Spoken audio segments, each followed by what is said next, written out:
আসসালামু আলাইকুম সবাইকে স্বাগতম জানাচ্ছি হাল্ক কোর ইঞ্জিনিয়ারিং টেলস এর এপিসোড নাম্বার 4 এ। সো আজকের এপিসোডটা আমাদের খুবই ইন্টারেস্টিং হবে, কারণ আমাদের সাথে আছে আমাদের মনির ভাই। সো মনির ভাই খুব ব্যস্ততার মাঝখানে আমাদেরকে সময় দিয়েছে, এজন্য আমরা আসলে আনন্দিত। সো মনির ভাইকে আসলে পরিচয় করার দেওয়ার তেমন কিছু নেই, তোমরা আসলে চিনার কথা, অনলাইন অফলাইন দুই জায়গায় ভাই খুব পরিচিত আর কি। তারপরও যাই ভাইয়ের থেকে আমরা ছোট্ট একটা পরিচয় জেনে নিব আর কি। ভাই আপনার পরিচয়টা যদি একটু দিতেন। পরিচয় খুব সিম্পল। আমাকে মানুষজন মনির স্যার হিসেবে চেনে। তো আমি ইঞ্জিনিয়ার মনিরুজ্জামান, বুয়েট ব্যাচ 03। আমি ইলেকট্রিক্যাল ইঞ্জিনিয়ার। আর এরপর আমি আইবিএ থেকে এমবিএও কমপ্লিট করি। পড়াই সেই 2004 সাল থেকে প্রফেশনালি অ্যাকচুয়ালি। সো পড়ানোটা এখন অ্যাকচুয়ালি মূল প্রফেশনই হয়ে গেছে আর কি। সো পাশাপাশি আমি একটা প্রাইভেট ইউনিভার্সিটিতে সিনিয়র লেকচারার হিসেবেও আছি। সেই পড়ানো নিয়ে আর কি হ্যাঁ, চলছে ছোট্ট দিনকাল। পরিচয়ের মাঝখানেও কিন্তু আমরা অনেক কিছু দেখতে পাচ্ছি, ঠিক আছে। সো আজকের এপিসোডের প্রথম যে ভার্সনটাতে সেটা আমরা চেষ্টা করব যে ভাইয়ের সবকিছু জানার, মানে সবকিছু বলতে আসলে ভাইয়ের অ্যাডমিশন রিলেটেড যাবতীয় যা কিছু আছে সবকিছু জানার। সো প্রথমে ভাই, যদি আমি আপনাকে যে প্রথম কোশ্চেনটা করি, যে ভাই আপনি আসলে মানে কয় জায়গায় পরীক্ষা দিয়েছিলেন যে অ্যাডমিশনে আপনার? আচ্ছা, অ্যাডমিশনে আমি পরীক্ষা দিছিলাম আন্ডারগ্রেডে 2 জায়গায়। আচ্ছা, শুধুমাত্র বুয়েট আর মেডিকেল। বুয়েট পরীক্ষা দেওয়ার আমার কথা ছিল না, কিন্তু আমাদের সময় বুয়েট ভর্তি পরীক্ষা হয়েছিল ডিসেম্বরের 18 তারিখ। আচ্ছা, আর মেডিকেলের ভর্তি পরীক্ষা ছিল, আমি যদি ভুল না করি, জানুয়ারির 22 তারিখ। আচ্ছা, সো যেহেতু বুয়েট ভর্তি পরীক্ষাটা আগে হয়ে গেছে, দিতে হবে, দিয়েছিলাম। আচ্ছা। তাহলে আপনার টার্গেট ছিল মেডিকেল এমন কিছু? হ্যাঁ, আমার একেবারে বাচ্চাবেলা থেকে টার্গেট ছিল ডাক্তার হব। আমি নটরডেমের গ্রুপ 1-এ আমাদের 2 জনের বায়োলজি কম্পালসারি ছিল, যতদূর আমার মনে পড়ে। তার মধ্যে এক পিস ছিলাম আমি। আচ্ছা, তাহলে আমরা দেখতে পাচ্ছি যে আপনার আসলে একদম মেডিকেল প্রিপারেশনই ছিল কি? মানে আমরা যদি একদম স্পেসিফিক ভাবে আমি বলি যে অ্যাকচুয়ালি কোনো কিছুর জন্য প্রিপারেশন নেই নাই। মানে আমার কাছে ছোটবেলা থেকে আর কি ব্যাপারটা ছিল কি, পড়ালেখা তো করতেই হবে, কিছু করার নেই। আর অ্যাডমিশনের ব্যাপারে আমার ধারণাটা ছিল যে আমি যদি আমার সিলেবাসটা কমপ্লিটলি কাভার করি, পুরো সবগুলা বই আমার যদি ঠিকঠাক মতো পড়া থাকে, তাহলে তো আমি ইনশাল্লাহ যে কোনো অ্যাডমিশন ক্র্যাক করতে পারবো। আচ্ছা, সুতরাং আলাদাভাবে স্পেসিফিক ওই যে অ্যাডমিশন সিজনে এসে যে অ্যাডমিশনের প্রিপারেশন নিতে হবে, এই ধারণাটাই আমার মধ্যে ছিল না। আচ্ছা। সো ভাইয়ের কথা শুনে তো বুঝতে পারছো আর কি। সো আমি ভাইয়ের সাথে কথা বলে যতটুকু বুঝতে পারি যে আমরা নর্মালি বুঝাই তো যায় ভালো ভালো স্টুডেন্ট ছিল, বাট আমাদের নর্মালি গতানুগতিক যে ভালো স্টুডেন্ট আছে যারা আসলে দেখা গেছে যে কাইন্ড অফ মুখস্থ করে বেড়ায়, কিংবা মানে জাস্ট ওই রেজাল্টের জন্য পড়ে। বাট আপনার ক্ষেত্রে যেটা ব্যাপারটা বুঝতে পারি না, হয়তো আপনি জানার জন্য পড়েন। না, না, জিনিসটা আসলে জানার জন্য পড়া না। ওই ভাব ধরতে যাব না যে আমি খুব জ্ঞান অর্জনের জন্য পড়ছি। হ্যাঁ, আমারও পড়ালেখা রেজাল্ট ওরিয়েন্টেডই, যে ছোটবেলা থেকে আমার কথা মার্কস আমার হাইয়েস্ট পেতে হবে। সো আমার কাছে মনে হয় যে একটা ভালো ছাত্রের প্রথম বৈশিষ্ট্য সে যে শুধু জানবে তা না, সে পরীক্ষায় টপার হবে। আচ্ছা, সো শুধু জানলাম কিন্তু পরীক্ষায় কিভাবে লিখতে হবে সেই টেকনিকগুলো আমি জানলাম না, তাহলে আমার কাছে সেটা ভালো ছাত্রের অ্যাকচুয়ালি সংজ্ঞায় পড়ে না। আর আরেকটা জিনিস আমি বলবো, সেটা সবসময়ই বলি, ক্লাসরুমে বাচ্চাদেরকে বলি, বাংলাদেশের আর্থ-সামাজিক প্রেক্ষাপটে হুম, কত জ্ঞান অর্জন করলাম, তার থেকে ইম্পর্টেন্ট আমি কোথায় চান্স পেলাম। হ্যাঁ, অবশ্যই এটা তো আসলে সো আমি যে কোনো স্টুডেন্টকে একটা কথাই বলি, অবশ্যই তুমি নলেজ গ্যাদার করবা, অবশ্যই তুমি জানবা, কিন্তু তোমার ফার্স্ট প্রায়োরিটি হতে হবে যে তুমি ভালো কোথাও চান্স পাচ্ছ কিনা। ওকে। সো ভাই, এবার আমরা যদি আরেকটু পিছনে আসি, যে আপনার যে এইচএসসি এক্সাম ছিল, সো এইচএসসি এক্সাম তো অবশ্যই ভালো ছিল, মানে ভালো গেছে আর কি, রেজাল্টও ভালো ছিল। সো এখন এইচএসসির পরপরই কি আপনি অ্যাডমিশনের প্রিপারেশন শুরু করে দিয়েছিলেন, নাকি কোথায়? এখন এটা বললে তো বাচ্চা কাচ্চা ম্যাট দিবে। আমি আচ্ছা, তো পড়ালেখাই করি নাই। আচ্ছা, কারণ সেটাই আমার আমরা কথা দেখতে পাচ্ছি। আমি ফার্স্ট ইয়ার সেকেন্ড ইয়ারে সব পড়ে আসছি। আচ্ছা, এখন এসে আমাকে যদি অ্যাডমিশনের জন্য আবার প্রিপারেশন নিতে হয়, 2 বছর কি ঘোড়ার ঘাস কাটলাম।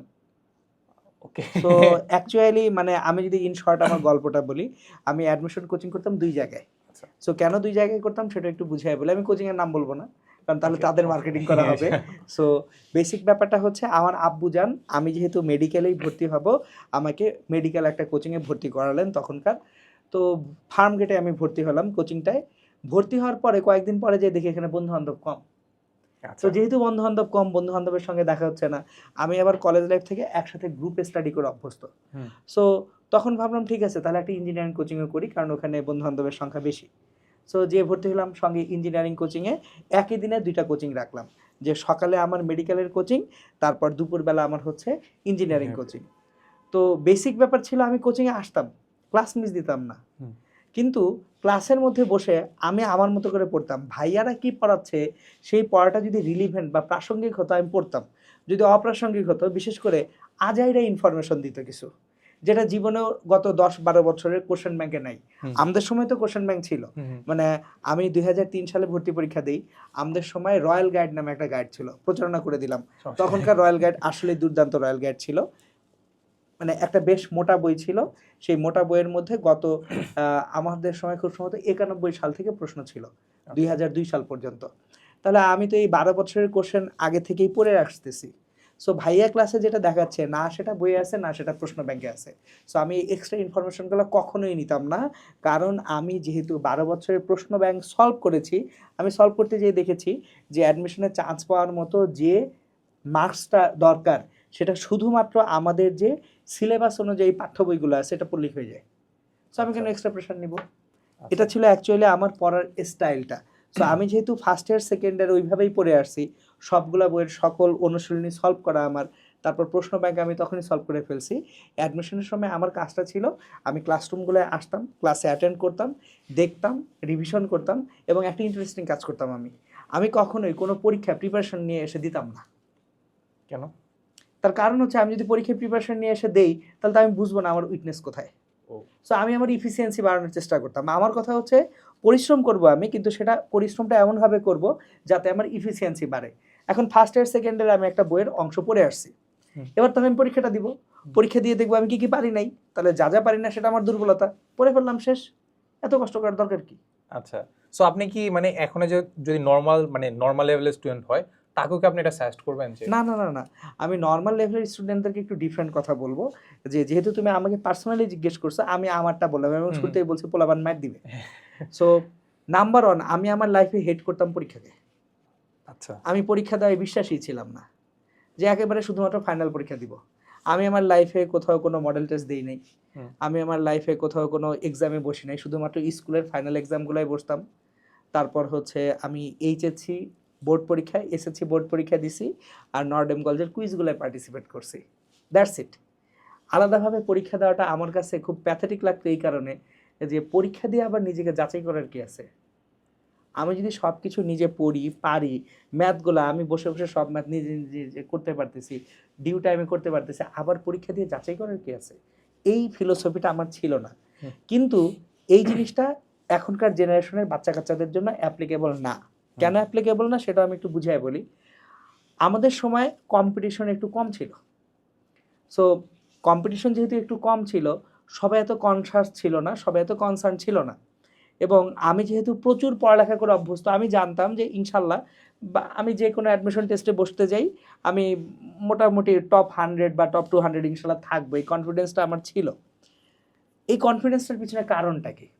কারণ হচ্ছে আমি ফার্স্ট ইয়ার সেকেন্ড ইয়ারে যে পরিমাণ পড়ালেখা করছি সেটা মানে হচ্ছে বেশ ভালো পরিমাণ পড়ালেখা আমি করছি। তো এখনকার বাচ্চা কাচ্চারা কী করে? তারা পড়ে কম, দেখে বেশি। সো কীরকম দেখে বেশি? যে ধরো এই বাচ্চারা একটা ক্লাসরুমে গেল, বসলো, সো স্যার পড়াচ্ছেন, ও কিন্তু খেয়াল করতেছে স্যার পড়াচ্ছেন। ওদের আসলে বাসায় যে নিজেদের পড়ার মতো সময়টা কম, সেখানে আমার নিজের পড়ার সময়টা আমি অনেক বেশি রাখতাম। যে আমি কলেজ শেষ করার পরে বাসায় যে একটা ঘুম দিতাম, ঘুম থেকে উঠে 4-5 ঘন্টা আমি নিজে নিজে পড়তাম। বা অনেক সময় এরকম হতো যে কলেজেই আমার কোনো একটা লেকচার হয়েছে, এরপর হয়তো বা ল্যাব আছে, ল্যাবের আগে একটু গ্যাপ আছে, আমি লাইব্রেরিতে যেয়ে ওই লেকচারটা আবার রিভিউ করে ফেলতাম যে আজকে স্যার কী পড়ালেন। সো আমার সেলফ প্র্যাকটিসটা আল্লাহর রহমতে অনেক বেশি ছিল, এই কারণে আমার আর এক্সাম দরকার ছিল না। কিন্তু এখনকার বাচ্চা কাচ্চারা যেহেতু সেলফ প্র্যাকটিসটা কম করে, আমার সবসময় মনে হয় এখনকার বাচ্চাদের রেগুলার গুছানো এক্সাম দেওয়া উচিত। কারণ ও তো নিজে বাসায় পড়ালেখা করতেছে না খুব বেশি, নিজে বাসায় বেশি লিখতেছে না, তাহলে এই পরীক্ষাগুলো দিলেও লেখার প্র্যাকটিস হবে। সো এই কারণে এখনকার বাচ্চাদেরকে আমি আমার পাথটা ফলো করতে বলবো না, এই কারণে ও তো 12 বছর আমার পাথে হাঁটে নেই। এখন এসে শেষ 3 মাসে আমি যদি বলি যে না আমি এটা করে আসছি মনির স্যার তুমি এটা করো, তাহলে অ্যাকচুয়ালি বাচ্চাটার ক্ষতি করা হবে। ও যে ফরম্যাটে পড়ে আসছে সেটা হচ্ছে ওদের পরীক্ষার প্রেশার দিল ওরা পড়ে। আমি যেটা দেখি সেটা হচ্ছে স্যার পরীক্ষা, স্যার পরীক্ষা, পরীক্ষা নিলে বাচ্চারা পড়ে, পরীক্ষা না নিলে বাচ্চারা পড়ে না।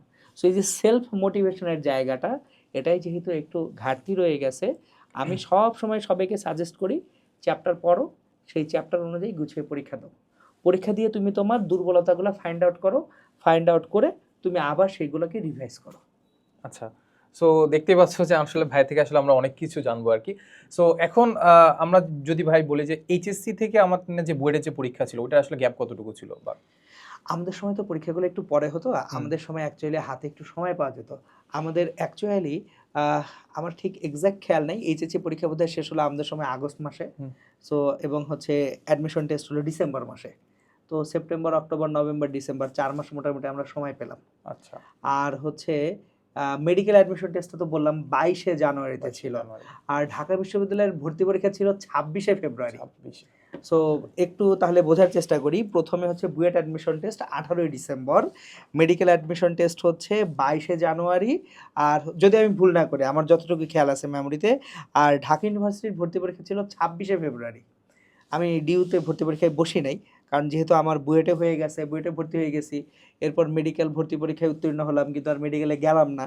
সো অ্যাকচুয়ালি আমাদের সময় হাতে একটু সময় বেশিই পেতাম আমরা। এখন এসে অ্যাকচুয়ালি কোভিড পরবর্তী সময়ে জিনিসটা একটু হযবরল লাগে আমার কাছে। বিশেষ করে একটা জায়গায় আমি নিজে আ একটু একটা কনসার্ন রেইজ করি। সেই কনসার্নটা হচ্ছে অ্যাডমিশন টেস্টগুলা খুব কাছাকাছি সময়ে হওয়াটা আসলে একটু বিপজ্জনক।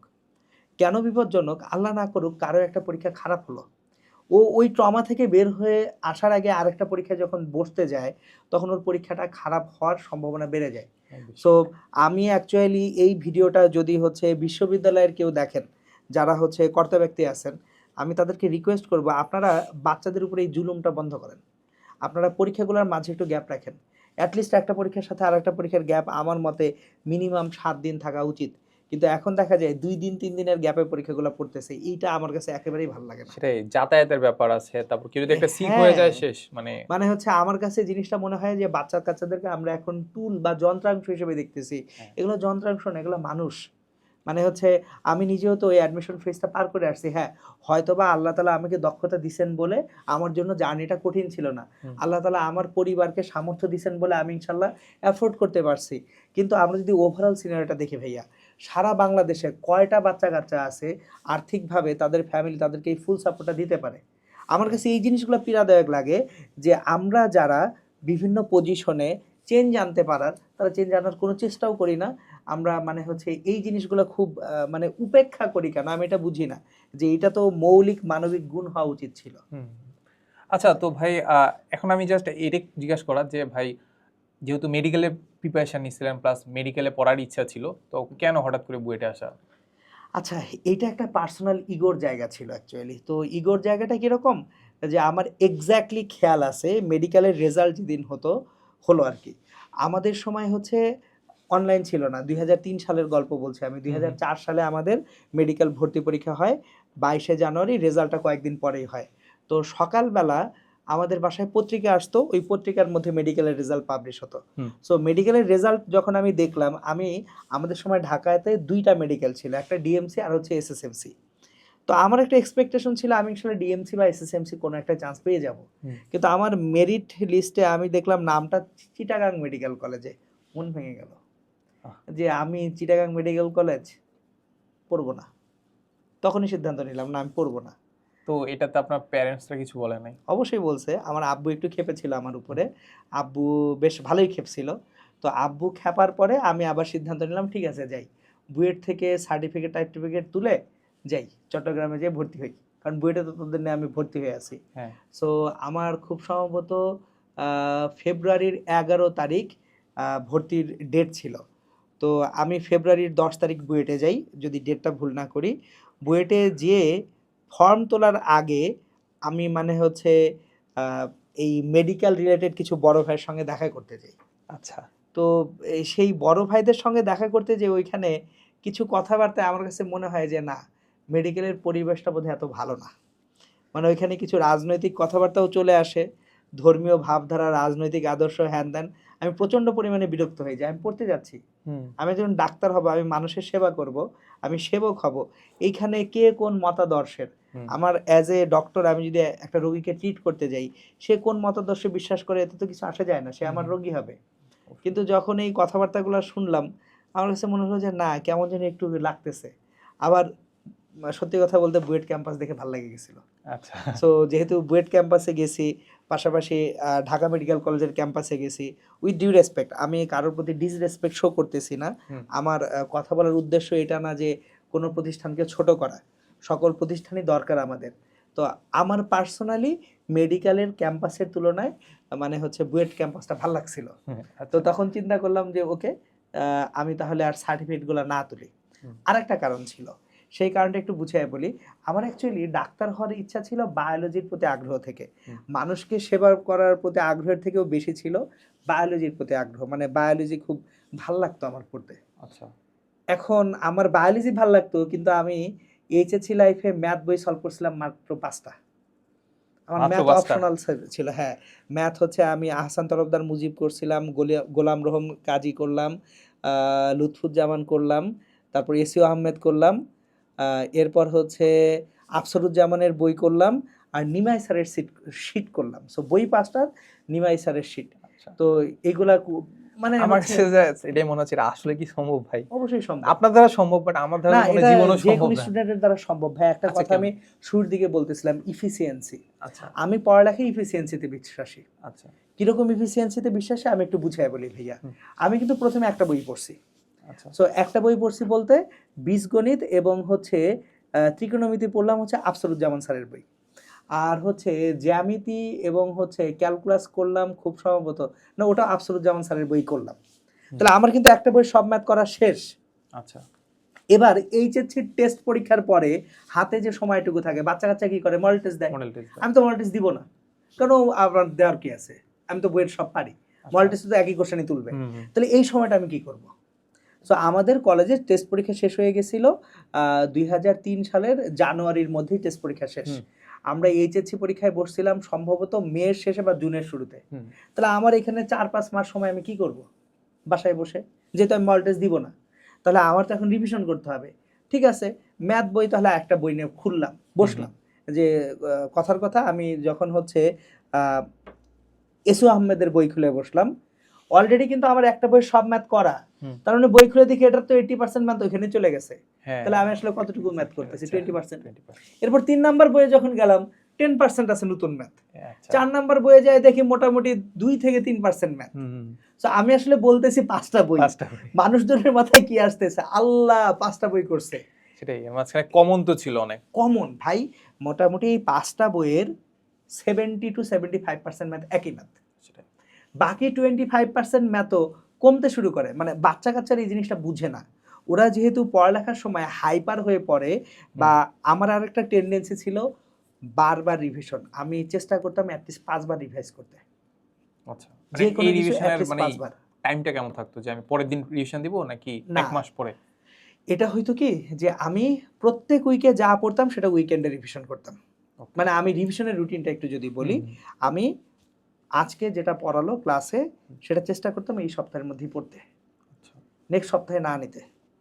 তারপর এই সপ্তাহের উইকেন্ডে আবার রিভিশন। তাহলে ক্লাসে একবার পড়েছি, ওটা তো রিভিশনে না, বাসায় এসে পড়লাম একটা রিভিশন, উইকেন্ডে একটা রিভিশন 2টা, কুইজের সময় একটা রিভিশন 3টা, এরপর হচ্ছে আমার সেমিস্টার ফাইনালের সময় একটা রিভিশন 4টা, এরপর হচ্ছে আমি বোর্ড পরীক্ষার আগে একটা রিভিশন দিলাম 5টা। সো আমার প্ল্যানে থাকতো আমার যে কোনো কিছু অ্যাটলিস্ট 5 বার পড়তে হবে। তো জিনিসটা হচ্ছে কি, আমি যেহেতু এই প্রত্যেকটা জিনিস আমি লিখতাম প্রচুর, আমি আসলে ক্লাস 6-7 থেকে পড়ালেখা বাদ দিয়েছিলাম, পড়তাম না। মানে আমি পড়া বাদ দিয়ে দিয়েছিলাম, পড়ালেখা বাদ দিই নাই, পড়া বাদ দিয়েছিলাম, আমি লিখতাম। মানে জিনিসটা ছিল এরকম, আমি সামাজিক বিজ্ঞান, ইসলাম শিক্ষা এটাও পড়তাম না, লিখতাম। বই খোলার সামনে দেখতেছি আর লিখতেছি, দেখতেছি আর লিখতেছি, কোথাও আটকে গেলে জিনিসটা কি ভাবতেছি কিন্তু লেখা থামাচ্ছি না। তো আমার এই প্রচুর লেখার সবচেয়ে বড় যে সুবিধাটা ছিল, আমি প্রথমবার কিন্তু খাতায় লিখছি, দ্বিতীয়বার বই কিন্তু খুলতেছি না। দ্বিতীয়বার আমি আমার খাতা থেকে পড়তেছি। এটা একটা সাইকোলজিক্যাল অ্যাডভান্টেজ আমাকে দিত। এটা তো আমার পারা জিনিস।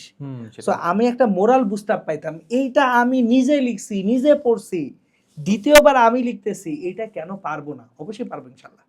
সেটাই, এখানে জাস্ট আমি একটা জিনিস অ্যাড করি, সেটা হচ্ছে যেমন আমাদের যতগুলো কোর্স আছে, সো কোর্সের মাঝখানে আমি যেটা দেখতে পাই যে আপনি যদি ভাই ওই যে লিখা জিনিসটা না দেন না, পোলাপানা হচ্ছে সারাক্ষণ কমপ্লেন করতে থাকবে যে কেন দিচ্ছে না, কেন দিচ্ছে না।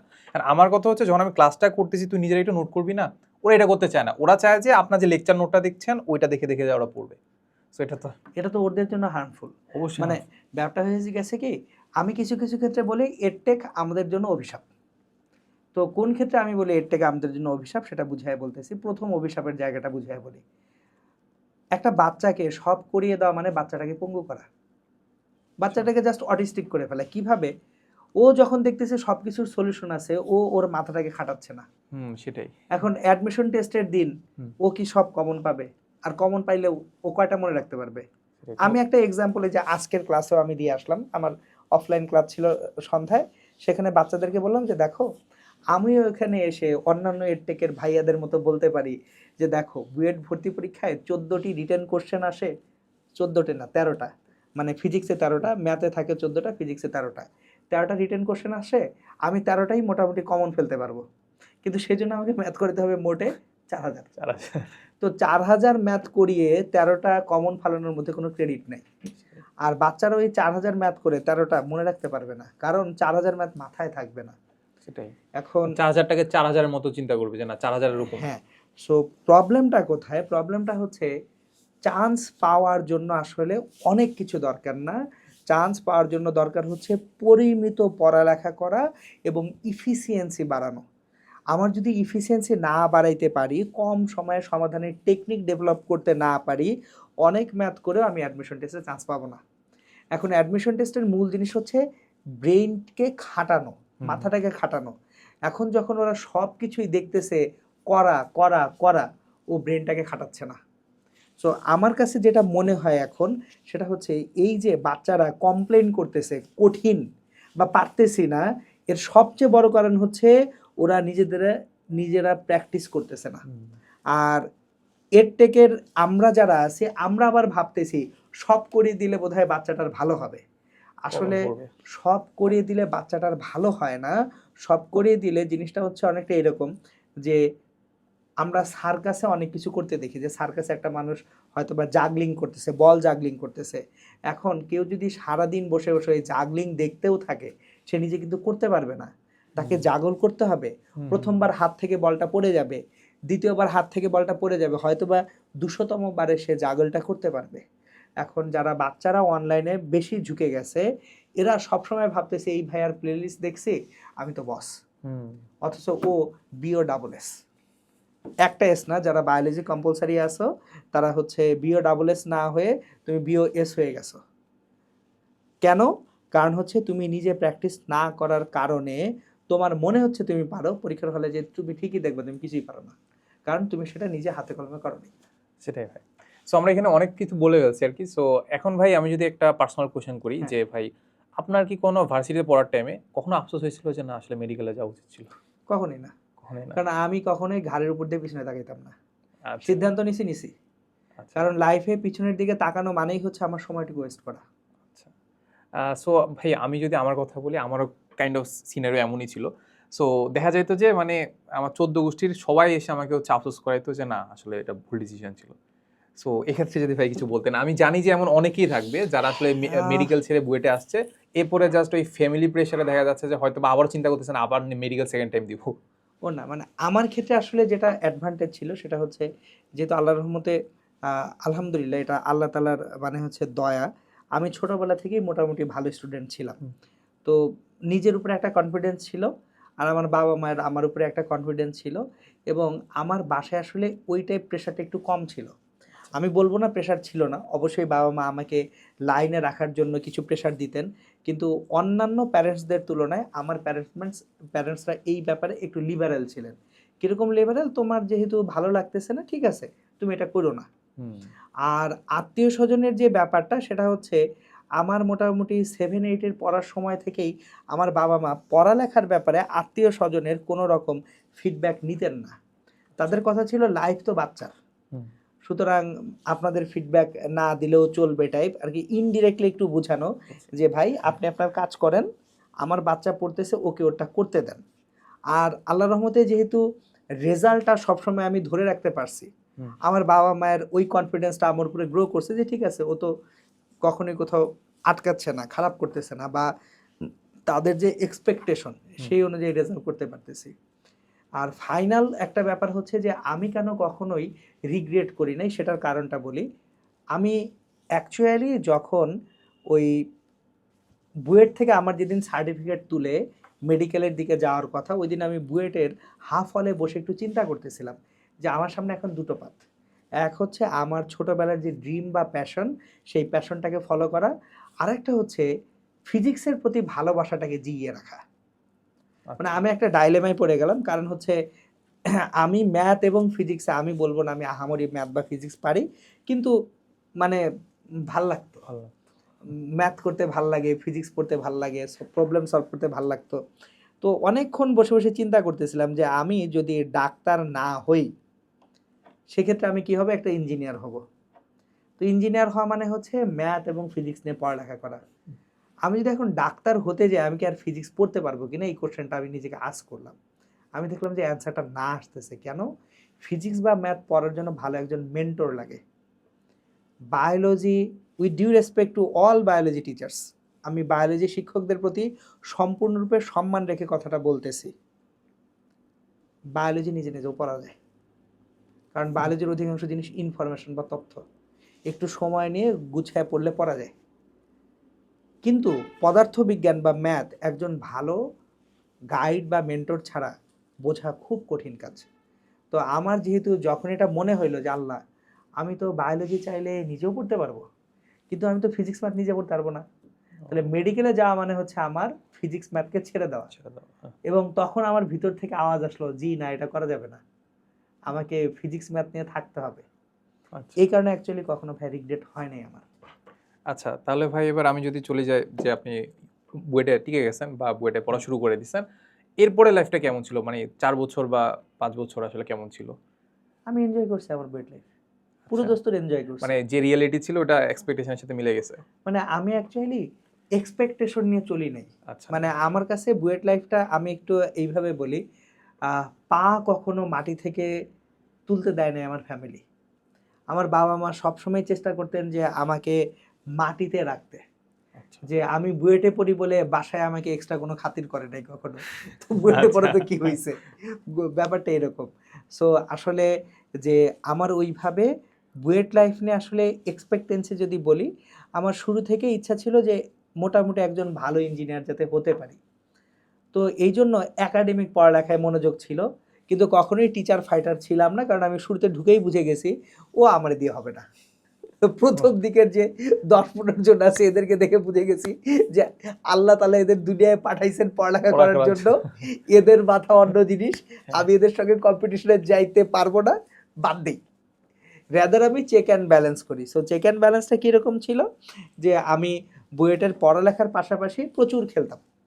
মানে আমি হচ্ছে সোহরাওয়ার্দী হলে ছিলাম, তো সোহরাওয়ার্দী হলের বাস্কেটবল টিমে খেলছি আমি। আমি রাত জেগে টেবিল টেনিস খেলতাম। তারপর হচ্ছে বন্ধুবান্ধবের সঙ্গে যে একটু মিক্সিং গ্রুমিং সেটা করতাম। তারপর হচ্ছে টিউশনি করতাম, তখন 2টা টিউশনি, যে নিজের খরচটা যাতে নিজে চালানো যায়। বাট দুটো কাজ কখনো করি নাই। এক হচ্ছে কখনো ক্লাস মিস দিতাম না আমি, আমি রেগুলার সব ক্লাস করতাম। আমার এখনও খেয়াল আছে যে কিছু সমস্যার কারণে 4-1 এসে আমি কিছু ক্লাস মিস দিছি, পোলাপান লিটারেলি সেটা আমাকে মারছিল। কেন মারছিল, ওরা ধরে নিত মনিরের খাতায় সব গুছানো থাকবে। আচ্ছা, এখন 4-1 এসে আমি খুব সম্ভবত 21টা ক্লাস মিস দিছিলাম। আচ্ছা, তো 21টা ক্লাস মিস দেওয়ার কারণে আমার তো ওই লেকচার কন্টেন্টগুলো নাই। পরীক্ষার আগে এসে ধরা পড়লো আমার খাতায় লেকচার কন্টেন্টগুলো নাই। আমি তো অবাক, কেন তোরা তুলিস নাই? ওরা তো আগের 6টা সেমিস্টারে ডিপেন্ডেন্ট হয়ে গেছে, এটা তো আমি জানতাম না। তো পোলাপান রুমে এসে আমাকে হালকা উত্তম মধ্যম দিছিল যে তুই কেন আগে আমাদের জানাস নাই, তুই ক্লাস করতে পারবি না। আমি তখন বলছি আমি তো ধরে নিছি তোরা ক্লাস করিস। তাহলে তো বুঝে যাচ্ছে ভাইরা আসলে ভার্সিটি লাইফে খুব ভালো হয়ে গেছে। না, আমি একটা জিনিস এখানে অ্যাড করব, আমার সিজিপিএ অত ভালো ছিল না, বাট ভদ্রস্থ ছিল। ভদ্রস্থ বলতে যে আমার সিজিপিএ নিয়ে আমি যাতে দেশের বাইরেও চলে যেতে পারি, এই টাইপ। এবং আমি অ্যাকচুয়ালি পাশ করার পরপরই জিআরইর প্রিপারেশন নিচ্ছিলাম। তো আমার একটা ফ্রেন্ড ছিল সিয়াম মোশাররফ হোসাইন, ও এখন হচ্ছে খুব সম্ভবত অ্যালগোরিজিন নামে একটা কোম্পানি আছে ওর ইউএসএতে, ওই হচ্ছে প্রথম, ও আইওটি থেকে পাশ করা। এনডিসিতে আমরা খুব কাছাকাছি বসতাম, ওর কাছে জিআরইর ফুল প্রিপারেশনটা নেই। তো জিআরই পরীক্ষার ঠিক আগে আগে আমার বাসায় কিছু সমস্যা দেখা দেয়। তো ওই সময় আমি সিদ্ধান্ত নিই যে না, এই সময় আব্বা আম্মাকে ছেড়ে আসলে বাইরে যাওয়াটা ঠিক হবে না।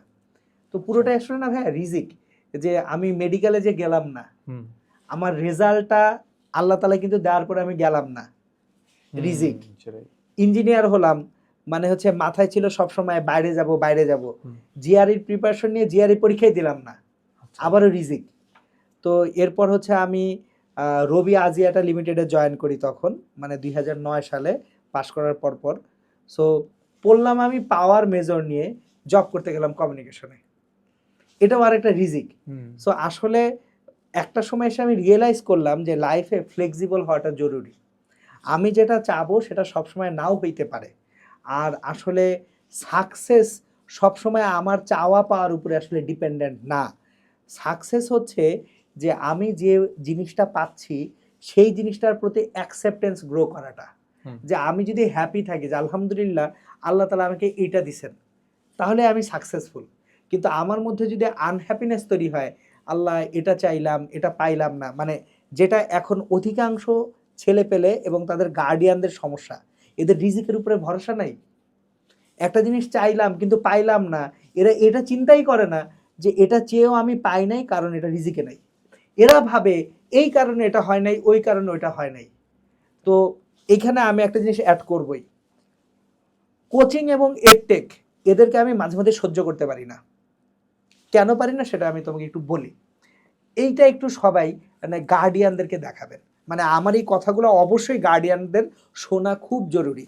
দেখেন, at the end of the day সন্তান আপনার, আপনার সন্তান কোথায় চান্স পাইলো তার থেকে ইম্পর্ট্যান্ট একটা ইস্যু হইল আপনার সন্তানটাকে আপনি মানসিকভাবে প্যারা দিচ্ছেন কি দিচ্ছেন না।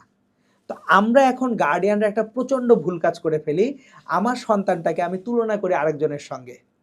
আমি অলওয়েজ এই কথাটা বলি যে আপনি যখন আপনার সন্তানকে প্রথম কোলে নিছেন তখন কি চিন্তা করছেন আরে আমার বাচ্চার নাকটা এরকম হইলো কেন? ওই বাচ্চাটাই এখন যখন অ্যাডমিশন টেস্ট দিচ্ছে আপনি তুলনা করতেছেন পাশের বাসার ভাবির ছেলে চান্স পাইলে তুই চান্স পাইলি না কেন? আপনি বাচ্চাকে শাসন করবেন কখন? সে যদি পরিশ্রম না করে। পরিশ্রম না করলে বাইন্দা পিটান, পরিশ্রম করবি না কেন? কিন্তু বাচ্চাটা পরিশ্রম করতেছে, চেষ্টা করতেছে, কিন্তু কোনো কারণে তার রেজাল্টটা আসতেছে না, তার মানে এটা তার রিজিকে নাই রে ভাই। সো এই এই যে ব্যাপারটা এখন এডটেকগুলোর আসলে এখানে দোষটা কোথায়? এরা হচ্ছে গ্লোরিফাই করে, বুয়েটে চান্স পাইছে, হ্যান হয়েছে, ত্যান হয়েছে, ঘোড়ার ডিম হয়েছে। বুয়েট থেকে পাশ করে কত অমানুষ জানোয়ার আছে। হুম, আমাদের দেশটার এত বাজে অবস্থা কেন? কারণ আমরা যারা শিক্ষিত তারাই তো সবচেয়ে বড় বাটপার। চুরিগুলা কারা করে? বা একটা রিক্সাওয়ালা কদ্দূর চুরি করবে? সেটাই। কিন্তু একটা আমলা বা একটা ইঞ্জিনিয়ার কলমের খোঁচায় যে চুরিটা করে সেটা তো কখনোই মানে হচ্ছে ক্ষতিপূরণ আদায় করা যাবে না। রাজনীতিবিদদের কথা আলাদা, ও আলাদা পার্টি, সো রাজনীতির টানবো না। কিন্তু যদি একটা মানুষ যে কিনা উচ্চশিক্ষায় শিক্ষিত সে যদি বাটপার হয় তাহলে এর থেকে তো দুঃখজনক কিছু নাই। আচ্ছা, সো আমরা অনেক কিছুই শুনলাম ভাইয়ের থেকে। সো ভাই, এখানে আরেকটা আমি জাস্ট কোয়েশ্চেন করতে চাই যে ভাই, আপনার কি মনে হয় যে বুয়েট কি ওভার হাইপড? ইদানিং আমরা যেটা দেখতে পাচ্ছি যে ওই যে বুয়েট অটো রিক্সা বানায়, সো এটা শুনে মানুষজন আসলে সবাই ঘুমায় কমেন্ট করতেছে যে না, বুয়েট ওভার হাইপ, বুয়েট আসলে আমাদের বাংলাদেশকে আসলে কিছু দিচ্ছে না। মানে বুয়েটের পোলাপান যে বাংলাদেশ থেকে নিচ্ছে, নিয়ে হচ্ছে বিদেশ চলে যাচ্ছে। সো এই ব্যাপারে জাস্ট আপনার কি আচ্ছা, মতামত? এই ব্যাপারে আমার মতামতটা আমি একটু ডিফারেন্টলি বলি। আমার মতামতটা আসলে মিক্সড। আচ্ছা। আমি কাউকে একসাথে খুব বেশি প্রেইজও করব না, আবার কাউকে খুব বেশি দোষও দিব না। হ্যাঁ, অ্যাজ এ বুয়েটিয়ান আমি নিজে বুয়েটিয়ানদের মধ্যে একটা সমস্যা দেখছি, সেটা হচ্ছে হপিং। হপিং মানে হচ্ছে এই প্রতিষ্ঠানে 2 বছর, ওই প্রতিষ্ঠানে 2 বছর, ওই প্রতিষ্ঠানে 2 বছর, থিতু হইতে চায় না। এখন এটা আসলে আমি আবার বুয়েটের ছেলেপেলেদের সমস্যা হিসেবে দেখি না, ক্যাপাবল মানুষজন এদের সামনে অপশন থাকে বেশি। অপশন থাকে বেশি। তো আমার যদি টেবিলে খাবারের আইটেম থাকে অনেক, হ্যাঁ। আমি তো এটা একটু খাবো ওটা একটু খাবোই, তাই না? আবার আমি যদি অন্য দিক থেকে খেয়াল করি যে যারা বিজনেস ওনার আছে হুম, অনেকেই তো হয়তো বা মানে হচ্ছে বিজনেস অ্যাকচুয়ালি করার জন্য যে শিক্ষিত মানুষ হইতে হবে এরকম তো না। হুম, হুম, আমার হয়তো বা বিজনেস ওনারটা উনি ট্র্যাডিশনাল শিক্ষায় শিক্ষিত না, উনি জাস্ট বিজনেসটা ওন করেন। তাহলে উনি যখন দেখবেন যে বুয়েটের একটা ছেলেকে আমি এনে থিতু করতে পারতেছি না, উনি কিন্তু তখন বুয়েটের ছেলেপেলেদের প্রতি একটু আগ্রহ হারায় ফেলবেন। সো অনেক সময় জব মার্কেটে এইটা নিয়ে একটু সমস্যা তৈরি হয়। আচ্ছা। সো এটা গেল একটা জিনিস। এবার আসি ওভার হাইপটের ব্যাপারটায়, যে ছেলে পেলে বুয়েট থেকে নিচ্ছে কিন্তু দেশকে দিচ্ছে না, বা রিক্সার কথা বললাম। এবার আমি একটা জায়গায় আসি, এই যে এই টাইপ কমেন্ট যারা করে আমি তাদেরকে বলি এদের জ্ঞানের বড়ই অভাব ভাই। কেন সেটা একটু বুঝাই বলতেছি। একটা সেফটি ফিচার্স নিয়ে রিক্সা উদ্ভাবন করা যে কি রকম কাজ, এইটা বোঝার জ্ঞান ওর নাই। কারণ দেখো ভাইয়া, যে বাজারে এখন এই যে বাংলা টেসলা যেগুলো আছে, রিক্সাগুলো কত উঁচু, ভরকেন্দ্র কই, উপরে। তাহলে ভরকেন্দ্র উপরে যদি থাকে, যে কোনো সময় এটা টপল করবে, বাঁক নেওয়ার সময় স্পিড বেশি থাকলে এটা টপল করবে। তাহলে আমার বুয়েট অবশ্যই সেফটি মেজারমেন্টগুলো আগে আনছে, যে ঠিক আছে ভরকেন্দ্রটা উঁচু না, ভরকেন্দ্রটা একটু নিচে নামাই। তো এইটা তো একটা ইঞ্জিনিয়ারিং মার্ভেল রে ভাই। আমারে কেন ড্রোন বানাইতে হবে? আমি ড্রোন দিয়ে কি ঘোড়ার ডিম করব? আমার ইঞ্জিনিয়ারিং এর মূল উদ্দেশ্যটা তো আগে বুঝতে হবে। আমার কাছে ইঞ্জিনিয়ারিং এর মূল উদ্দেশ্য হচ্ছে আমাদের রিসোর্স লিমিটেড, সেই লিমিটেড রিসোর্সকে অপটিমাইজ ওয়েতে ইউজ করা। তাহলে আমার যে জিনিসটা গণমানুষের কাজে লাগবে, সেই জিনিসটা যদি আমি ডেভেলপ করি, এটা অবশ্যই মানুষের জন্য অনেক কিছু করা। তো আমি বলবো একটা নিরাপদ রিক্সা ডিজাইন করা, এইটা বাংলাদেশের জন্য অনেক কিছু। রকেট দিয়ে কি ঘোড়ার ডিম ফেলবো আমি? আমাদের যে আর্থসামাজিক প্রেক্ষাপট, সেখানে আমি রকেট দিয়ে কি ফেলবো? সো এই যে যে ভুল কম্প্যারিজনগুলো করা হয়, ইউএস এর বাচ্চা কাচ্চারা এটা করতেছে, ফিনল্যান্ডের বাচ্চা কাচ্চা এটা করতেছে। ভাই ইউএসএ ফিনল্যান্ডের যে এডুকেশন সিস্টেমটা আছে, ওটা বাংলাদেশে আনো, লাভ তো সবাই দিতে পারে। আমি এখন একটা অ্যাটাক করি, অ্যাটাকটা হচ্ছে বাংলাদেশের স্কুল কলেজের কয়টা টিচার তাদের নিজেদের স্কুল কলেজ লাইফের টপার ছিল, বের করো। আমার বন্ধু বান্ধব যারা আমার সামনে ছিল, কই কেউ তো স্কুল কলেজের টিচার না। অথচ আমি জানি যে আমার সামনে ছিল এনডিসিতে আমার ওভারঅল পজিশন ছিল ৭২তম, আমি বুয়েট অ্যাডমিশন টেস্ট হয়েছে ১৫১তম, মেডিকেল মেরিট পজিশন আমার খেয়াল নাই, যার চট্টগ্রাম মেডিকেল কলেজে চান্স পাইছি। আর আইবিএতে যখন ভর্তি পরীক্ষা দিই পরে, গ্র্যাজুয়েশনের পরে, আমার মেরিট পজিশন ছিল ৩৫তম। তার মানে আমার সামনে আরো অনেকেই আছে, কই কেউ তো স্কুল কলেজের টিচার না। তাহলে তারা যদি স্কুল কলেজের টিচার না হয়, শুধু ভার্সিটির টিচার হয়, ভার্সিটিতে যতক্ষণে একটা বাচ্চা কাচ্চা আসে, ততক্ষণে তো তার মোল্ড ভাই ডেভেলপ হয়ে গেছে অলরেডি। ওর এনে তো খুব বেশি কিছু করার নাই। আর আমার সবচেয়ে বেশি ভালো কোয়ালিটির টিচার দরকার প্রাইমারি স্কুলে, কারণ বাচ্চার ফাউন্ডেশন তখন গড়বে। আর আমাদের দেশে প্রাইমারি স্কুলের ভর্তি পরীক্ষায় বা প্রাইমারি স্কুলের শিক্ষক নিয়োগ পরীক্ষায় কারা যাচ্ছে ভাই? এখন এটা কি এই শিক্ষকদের দোষ? অবশ্যই না, এটা আমাদের ওভারঅল সিস্টেমটার একটা দুর্বলতা। সো মানে হচ্ছে আমি এই জন্য বলবো যে আসলে বুয়েটের ওভার হাইপ হওয়ারও কিছু নাই। বুয়েট ইজ বুয়েট। আমি বুয়েটে পড়ছি বলে বুয়েটকে গ্লোরিফাই করতেছি না। মানে আমি যেহেতু বুয়েটেরও স্টুডেন্ট, আমি আবার ঢাকা ভার্সিটির আইবিএ থেকে পড়ে আসছি, এখন একটা প্রাইভেট ইউনিভার্সিটিতে আমি পড়াই।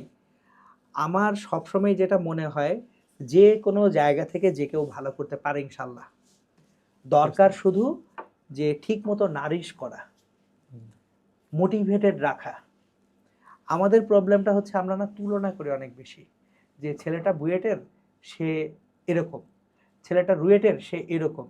হ্যাঁ অবশ্যই এখানে একটা ব্যাপার আছে, যে বুয়েটকে কেন প্রায়োরিটাইজ করা হয়, কারণ যেহেতু বুয়েটের অ্যাডমিশন টেস্টটা একটু কঠিন, সেহেতু বুয়েটে যারা আসতেছে তারা বাছাইকৃত হয়ে আসতেছে।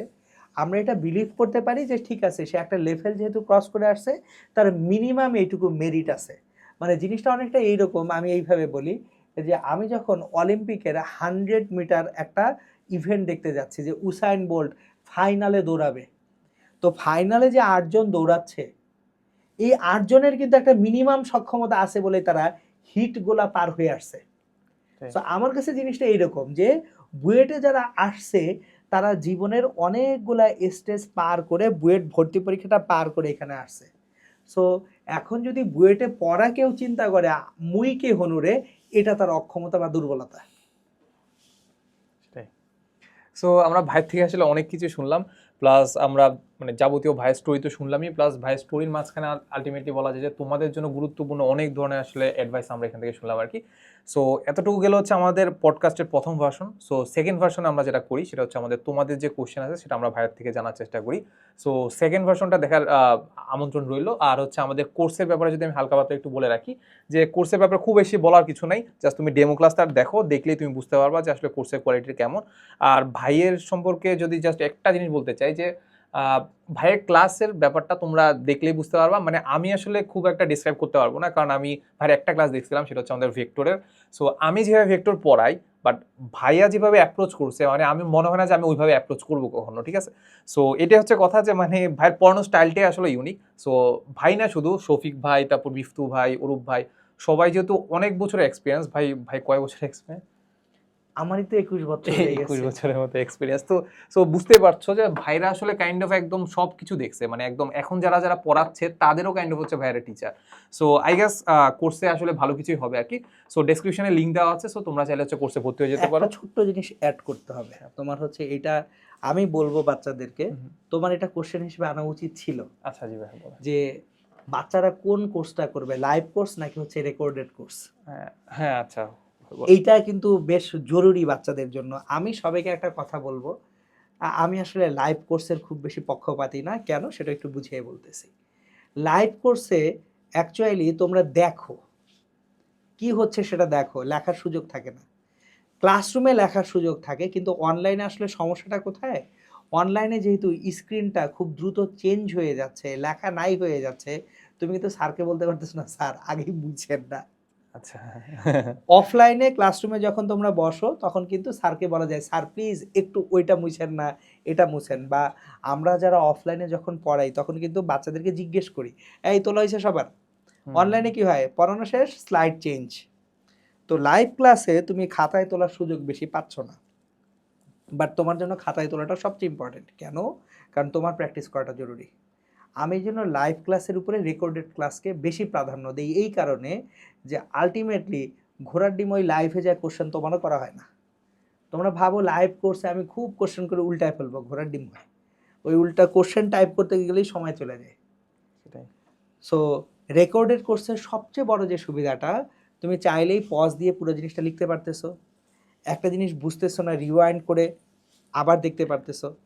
সো হালকেনস্টাইনের যে এই ইঞ্জিনিয়ারিং যে কোর্সটুকু আছে, এখানে আমি কয়েকটা চ্যাপ্টার ফিজিক্সে পড়িয়েছি। সো আমার সবসময় চেষ্টা থাকে ইফিসিয়েন্সি বাড়ানো। সো ইফিসিয়েন্সি বাড়ানো মানে কি, আমি তোমাকে অনেক ম্যাথ করাবো না, কিন্তু যে ম্যাথগুলা করাবো সেগুলো যাতে কাজের ম্যাথ হয়। আকাজের ম্যাথটা আমি করানোতে একেবারেই বিশ্বাসী না। আসলেও আসতে পারে এই জিনিসটা আমরা অ্যাভয়েড করার চেষ্টা করি। কেন? কারণ আসলেও আসতে পারে, সিলেবাসের শেষ নেই, ওটা সিলেবাস হচ্ছে ইনফিনিটি। আর ফাইনালি সবচেয়ে বড় যে সুবিধাটা রেকর্ডেড কোর্সের, সেটা হচ্ছে তুমি তোমার পছন্দ অনুযায়ী সময়ে বসতে পারতেছো। লাইভ ক্লাসে কিন্তু এই লাইভটা মিস হইলে পরে একটু ফিল থাকে, আহা লাইভটা তো মিস করে ফেললাম। কিন্তু রেকর্ড কোর্সে তুমি নিজের একটা রুটিন তৈরি করে সেই অনুযায়ী কোর্সটায় প্রোগ্রেস করতে পারো। সো নিজেদের একটু প্রচারণা করলাম আমরা, আমাদের রেকর্ড কোর্স ভালো ভালো, অবশ্যই সেটা ভালো, মজা করে বলতেছি না, খুব সিরিয়াসলি বলতেছি। Record course is far more better than live course. এই কারণগুলোয় অবশ্যই অ্যাডমিশন জার্নিতে একাডেমিকে ভিন্ন কথা, বাট অ্যাডমিশনে আমি সব সময় বলবো লাইভ কোর্সের থেকে recorded course is better for you. Okay, so আজকের পডকাস্ট আমাদের এতটুকুই ছিল। সো দেখা হবে নেক্সট পডকাস্টে, প্লাস হচ্ছে আমাদের যে কোর্স আছে কোর্সেও তোমাদের সাথে দেখা হয়ে যাবে, ঠিক আছে। সো আসসালামু আলাইকুম।